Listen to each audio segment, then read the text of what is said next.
بسم اللہ الرحمن الرحیم۔ السلام علیکم ورحمۃ اللہ۔ بغداد پر تاتاری فتح کے بعد ہلاکو خاں کی بیٹی بغداد میں گشت کر رہی تھی کہ ایک ہجوم پر اس کی نظر پڑی۔ پوچھا، لوگ یہاں کیوں اکٹھے ہیں؟ جواب آیا، ایک عالم کے پاس کھڑے ہیں۔ دختر ہلاکو نے عالم کو اپنے سامنے پیش ہونے کا حکم دیا۔ عالم کو تاتاری شہزادی کے سامنے لا حاضر کیا گیا۔ شہزادی مسلمان عالم سے سوال کرنے لگی، کیا تم لوگ اللہ پر ایمان نہیں رکھتے؟ عالم نے جواب دیا، یقیناً ہم ایمان رکھتے ہیں شہزادی۔ کیا تمہارا ایمان نہیں کہ اللہ جسے چاہے غالب کرتا ہے؟ عالم، یقیناً ہمارا اس پر ایمان ہے شہزادی۔ تو کیا اللہ نے آج ہمیں تم لوگوں پر غالب نہیں کر دیا؟ عالم نے جواب دیا، یقیناً کر دیا ہے۔ شہزادی بولی، تو کیا یہ اس بات کی دلیل نہیں کہ خدا ہمیں تم سے زیادہ چاہتا ہے؟ عالم نے جواب دیا، نہیں۔ شہزادی بولی، وہ کیسے؟ عالم نے جواب دیا، تم نے کبھی چرواہے کو دیکھا ہے؟ شہزادی، ہاں دیکھا ہے۔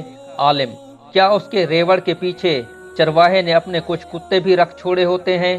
شہزادی، ہاں رکھے ہوتے ہیں۔ عالم، اچھا، تو اگر کچھ بھیڑیں چرواہے کو چھوڑ کر کسی طرف کو نکل کھڑی ہوں اور چرواہے کی آواز سن کر واپس آنے کو تیار ہی نہ ہوں تو چرواہا کیا کرتا ہے؟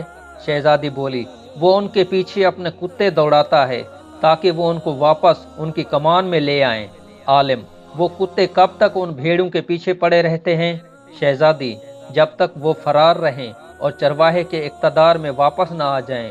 عالم، تو آپ تاتاری لوگ زمین میں ہم مسلمانوں کے حق میں خدا کے چھوڑے ہوئے کتے ہیں۔ جب تک ہم خدا کے در سے بھاگے رہیں گے اور اس کی اطاعت اور اس کے رستے پر واپس نہیں آ جائیں گے، تب تک خدا تمہیں ہمارے پیچھے دوڑائے رکھے گا۔ تب تک ہمارا امن چین تم ہم پر حرام کیے رکھو گے۔ ہاں، جب ہم خدا کے در پر واپس آ جائیں گے اس دن تمہارا کام ختم ہو جائے گا۔ حاصل کلام یہ کہ مسلمان عالم کے اس جواب میں آج ہمارے غور و فکر کے لیے بہت کچھ پوشیدہ ہے۔